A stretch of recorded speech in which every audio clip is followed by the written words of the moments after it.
जय श्री कृष्णा दोस्तों आज हम आप सभी लोगों के लिए श्रीमद् भागवत गीता के कुछ अनमोल वचन को लेकर आए हैं।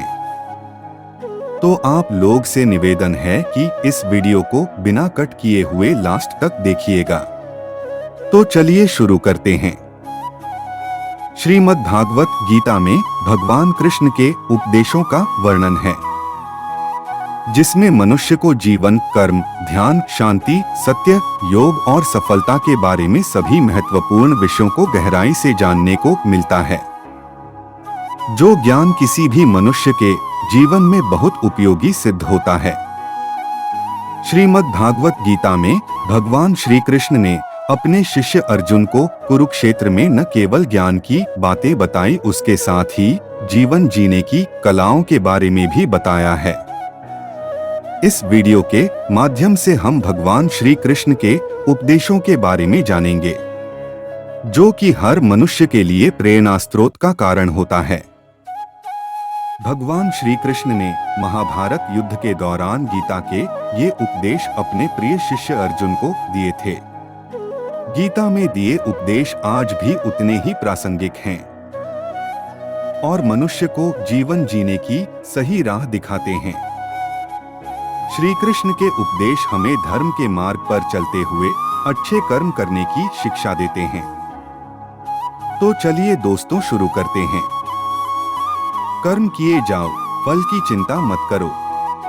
आत्मा अमर है, इसलिए मरने की चिंता मत करो। इस संसार में कुछ भी स्थायी नहीं है।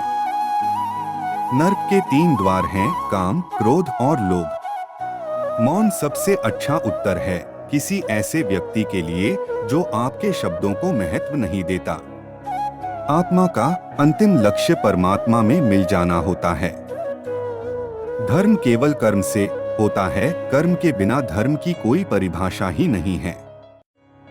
अहंकार करने पर इंसान की प्रतिष्ठा, वंश, वैभव तीनों ही समाप्त हो जाते हैं। मैं सभी प्राणियों के हृदय में स्थित आत्मा हूँ। मैं सभी प्राणियों का आदि, मध्य और अंत भी हूँ। सत्य कभी नष्ट नहीं हो सकता। अच्छा करने से नहीं डरना चाहिए। समय कभी नहीं रुकता। आज यदि बुरा चल रहा है तो कल अवश्य अच्छा आएगा। आप केवल निस्वार्थ भाव से कर्म कीजिए, केवल वही आपके हाथ में है। मनुष्य कितना भी गोरा क्यों ना हो, परंतु उसकी परछाई सदैव काली होती है। मैं श्रेष्ठ हूँ, यह आत्मविश्वास है, लेकिन सिर्फ मैं ही श्रेष्ठ हूँ, यह अहंकार है। व्यक्ति जो चाहे बन सकता है यदि विश्वास के साथ इच्छित वस्तु पर लगातार चिंतन करें। प्रेम सदैव माफी मांगना पसंद करता है और अहंकार सदैव माफी सुनना पसंद करता है। जो रास्ता ईश्वर ने आपके लिए खोला है उसे कभी भी कोई बंद नहीं कर सकता। मनुष्य का जीवन केवल उसके कर्मों पर चलता है। जैसा कर्म होता है वैसा उसका जीवन होता है। एक बार माफ करके अच्छे बन जाओ, परंतु दोबारा उसी इंसान पर भरोसा करके बेवकूफ कभी न बनो। मन की गतिविधियों, होश, श्वास और भावनाओं के माध्यम से भगवान की शक्ति सदा तुम्हारे साथ है। जीवन में आधे दुख इस वजह से आते हैं क्योंकि हमने उनसे आशाएं रखी जिनसे हमें नहीं रखनी चाहिए थी। मैं ही इस सृष्टि की रचना करता हूँ, मैं ही इसका पालन पोषण करता हूँ और मैं ही इस सृष्टि का विनाश करता हूँ। जब संसार में धर्म की हानि होगी, अधर्म की विजय, तब मैं इस पृथ्वी पर अवतार लूंगा। शांति से भी दुखों का अंत हो जाता है और शांत चित्त मनुष्य की बुद्धि शीघ्र ही स्थिर होकर परमात्मा से युक्त हो जाती है। हमारी आस्था की परीक्षा तब होती है जब हम जो चाहे वो न मिले और फिर भी हमारे दिल से प्रभु के लिए शुक्रिया ही निकले। स्वार्थ से रिश्ते बनाने की कितनी भी कोशिश करें वो कभी नहीं बनते हैं, और प्रेम से बने रिश्तों को कितना भी तोड़ने की कोशिश करें वो कभी नहीं टूटते।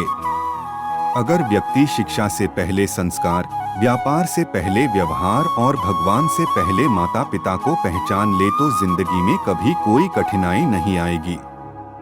जिस मनुष्य ने जवानी में बहुत पाप किए हैं, उसे बुढ़ापे में नींद नहीं आती। श्री कृष्ण कहते हैं कि मनुष्य को अपने मन को बार बार समझाना चाहिए कि ईश्वर के सिवा उसका कोई नहीं है।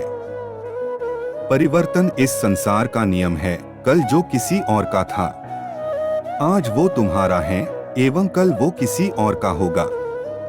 विषयों का चिंतन करने से विषयों की आसक्ति होती है, आसक्ति से इच्छा उत्पन्न होती है और इच्छा से क्रोध होता है, क्रोध से सम्मोहन और अविवेक उत्पन्न होता है। जो कुछ हुआ अच्छे के लिए हुआ, जो हो रहा है अच्छे के लिए हो रहा है, जो होगा वह भी अच्छे के लिए ही होगा। मेरे लिए न कोई घृणित है और न ही कोई प्रिय, न कोई निर्धन है और न ही कोई धनी, बस जो भक्ति भाव के साथ मुझे याद करते हैं, मैं उनका हूँ और वो मेरे। आप वही हैं जिसमें आप विश्वास करते हैं। आप वह बन जाते हैं जो आप मानते हैं कि आप बन सकते हैं। अगर तुम अपना कल्याण करना चाहते हो तो सभी तरह के उपदेशों, सभी धर्मों को छोड़कर मेरी शरण में आ जाओ, मैं तुम्हें मुक्ति प्रदान करूंगा। जिस इंसान के चारों तरफ नकारात्मक लोग रहते हैं, उस इंसान का मंजिल से भटक जाना तय है। जिंदगी में सब कुछ खत्म होना जैसा कुछ भी नहीं होता। हमेशा एक नई शुरुआत हमारा इंतजार कर रही होती है। इंद्रियों के अधीन होने से मनुष्य के जीवन में विकार और परेशानियां आती हैं। सुख दुख का आना जाना सर्दी गर्मी के आने जाने के जैसा ही है, इसलिए इन्हें सहन करना सीखना ही उचित है। निर्बलता अवश्य ईश्वर देता है, परंतु मर्यादा मनुष्य का मन खुद निर्माण करता है। जीवन में वाणी को संयम में रखना अनिवार्य है, क्योंकि वाणी से दिए हुए घाव कभी भरे नहीं जा सकते। मनुष्य उसके लिए शोक करता है जो शोक करने के योग्य नहीं है, और फिर भी ज्ञान की बातें करते हो। बुद्धिमान व्यक्ति ना जीवित और ना ही मृत व्यक्ति के लिए शोक करते हैं। मैं हमेशा तुम्हारे साथ और तुम्हारे आसपास रहता है, चाहे तुम कुछ भी कर रहे हो। जो हुआ अच्छा हुआ, जो होगा अच्छा होगा। स्वयं को मुझ पर छोड़ दो, अपने कर्म पर ध्यान दो। कर्म ऐसा जो स्वार्थरहित पाप रहित हो। जीवन में समय चाहे जैसा भी हो, परिवार के साथ रहो। सुख हो तो बढ़ जाता है और दुख हो तो बट जाता है। मोहग्रस्त होकर अपने कर्तव्य पथ से हट जाना मूर्खता है, क्योंकि इससे ना तो तुम्हें स्वर्ग की प्राप्ति होगी और ना ही तुम्हारी कीर्ति बढ़ेगी। श्री कृष्ण कहते हैं कि सत्संग ईश्वर की कृपा से मिलता है, परंतु कुसंगति में पड़ना मनुष्य के अपने ही हाथों में होता है। यहाँ महाभारत के युद्ध में अर्जुन को दिए गए 10 अनमोल उपदेशों के बारे में बताया जा रहा है।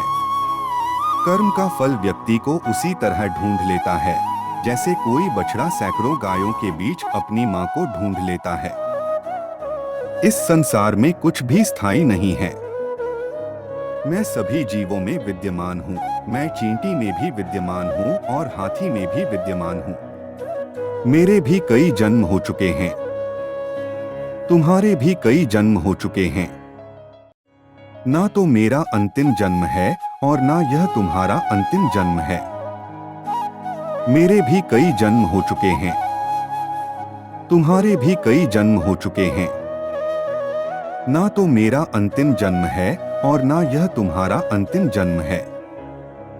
व्यक्ति कर्म करने से कभी छुटकारा नहीं पा सकता है, इसलिए तुम्हें हमेशा कर्म करते रहना चाहिए, क्योंकि कर्म के बिना तुम्हारे शरीर का निर्वाह भी नहीं हो सकता है। परिवर्तन ही संसार में स्थायी है, इसलिए परिवर्तन से नहीं भयभीत नहीं होना चाहिए। जो लोग दूसरों की सहायता करते हैं, ईश्वर उनकी सहायता करते हैं। आत्मा शरीर को वैसे ही छोड़ देती है जैसे मनुष्य पुराने कपड़ों को उतारकर नए कपड़े धारण कर लेता है। दोस्तों, हम आशा करते हैं कि आप सभी लोगों को कृष्ण भगवान की यह अनमोल बातें समझ में आई होगी।